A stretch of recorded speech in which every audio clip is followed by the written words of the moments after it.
మనకి ఎస్ఏపిలో ఎన్ని రకాల కాన్ఫిగరేషన్స్ ఉంటాయి? How many types of configurations in SAP? ECC version or S4 HANA version? ఏంటిది, ఎవరు చెప్తారు? 3 types configuration. చెప్పండి, ఏంటవి ఆ 3 టైప్స్ ఏంటి? Customized, client specific, copying things. ఏంటి కస్టమైజ్ థింగ్స్ అంటే ఏంటి? Depends on the client requirement is customized configuration. Okay, second one. Client specific means standard configurations in SAP. Okay, ఏంటవి స్టాండర్డ్ ఏముంటాయి ఎస్ఏపిలో? General ledger services. SA documents, KR documents. KRDR, DZ. Okay, very good, very good. And one more thing, copying things అంటే Modifications in SAP standards documents modifications. Copy as available, sir. Copy. Okay, నేను చెప్తాను, correct గా చెప్పారు. Okay, వినండి. ఒకటి, మనము చెప్పే configurations అన్ని కూడా, లేకపోతే మనం చెప్పే ఈచ్ అండ్ ఎవ్రీథింగ్ కంటెంట్ అంతా కూడా మీకు రియల్ టైమ్ లో యాజ్ టీజ్ గా ఉంటుందండి. ఏం డిఫరెన్స్ ఉండదు. థియరిటికల్ కాన్ఫిగరేషన్స్ అయితే మేబీ కొన్ని చేంజెస్ అవ్వచ్చు, కానీ almost 70 to 80% same as it's గానే ఉంటుంది. స్టెప్ టు స్టెప్ అంతా కూడా యాజ్ టీజ్ గా ఉంటుంది. కొన్ని మాత్రమే చేంజ్ అవుతాయి. సో ఈ విషయాన్ని గుర్తుపెట్టుకోండి. సో ఎస్ఏపిలో టోటల్ గా మనకి 3 టైప్ ఆఫ్ ద కాన్ఫిగరేషన్స్ ఉంటాయండి. ఎస్ఏపిలో ఎన్ని రకాల కాన్ఫిగరేషన్స్ ఉంటాయి? 3 టైప్ ఆఫ్ ద కాన్ఫిగరేషన్స్ ఉంటాయి. ఫస్ట్ వచ్చేసి కస్టమైజ్డ్ కాన్ఫిగరేషన్స్ అన్నమాట. కస్టమైజ్డ్ కాన్ఫిగరేషన్స్ అన్ని కూడా కంప్లీట్ గా మనకి ఇవి క్లయింట్ రిక్వైర్మెంట్ పైన డిపెండ్ అయి ఉంటాయి. క్లయింట్ రిక్వైర్మెంట్ అంటే యాక్చువల్గా మన క్లయింట్ రిక్వైర్మెంట్ ఎలా ఉంటుంది?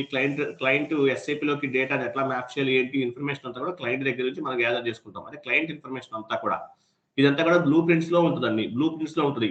ఈ డేటా అంతా కూడా మనం ఎస్ఏపిలోకి మ్యాప్ చేస్తాం. Depends on the blue print ని బేస్ గా చేసుకుని, అట్లాగే క్లయింట్ రిక్వైర్మెంట్ ని బేస్ గా చేసుకుని ఎస్ఏపిలోకి మ్యాప్ చేస్తాం. దీన్ని కస్టమైజ్డ్ కాన్ఫిగరేషన్ అంటారు.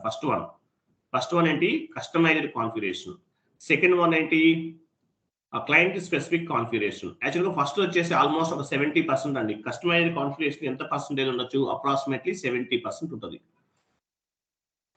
70% వరకు కస్టమైజ్డ్ కాన్ఫిగరేషన్ అనేది ఉంటుంది. Second one client specific configuration. ఇది ఒక 15% వరకు ఉంటుంది.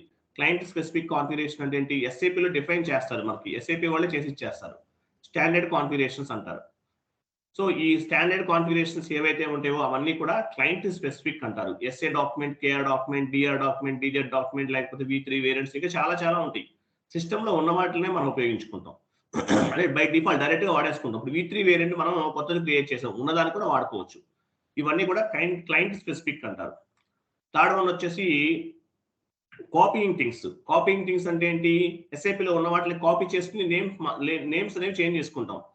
మనము V3 వేరియంట్ ని కాపీ చేసి నేమ్ మార్చుకున్నాం, కొత్త V3 నేమ్ అనేది ఇచ్చుకున్నాం. కాపీ యాజ్ అనే దాని మీద క్లిక్ చేసి కాపీ చేసుకుంటాం. అలాగే ఫీల్డ్ స్టేటస్ వేరియంట్ కూడా అంతే. ఫీల్డ్ స్టేటస్ వేరియంట్ కూడా మనం ఏం చేసాము? కాపీ చేసుకుని నేమ్ చేంజ్ చేసుకుంటాం. సో ఇట్లా ఏవైతే కాపీ చేసి మనం చేంజ్ చేసుకుంటామో వీటన్నిటిని కూడా కాపీయింగ్ థింగ్స్ అంటారు, లేకపోతే కాపీయింగ్ థింగ్స్ కాన్ఫిగరేషన్స్ అని కూడా చెప్తుంటారు. ఈ 3 టైప్ ఆఫ్ ద కాన్ఫిగరేషన్స్ అనేవి ఎస్ఏపిలో ఉంటాయి అన్నమాట.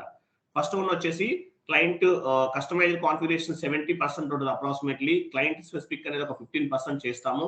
తర్వాత కాపీయింగ్ థింగ్స్ కాన్ఫిగరేషన్ అనేది ఒక 15% ఉంటుంది అనమాట టోటల్ గా. సో ఇది దీనికి సంబంధించింది. Okay, right. న్యూ టాపిక్ లోకి వెళ్దాము.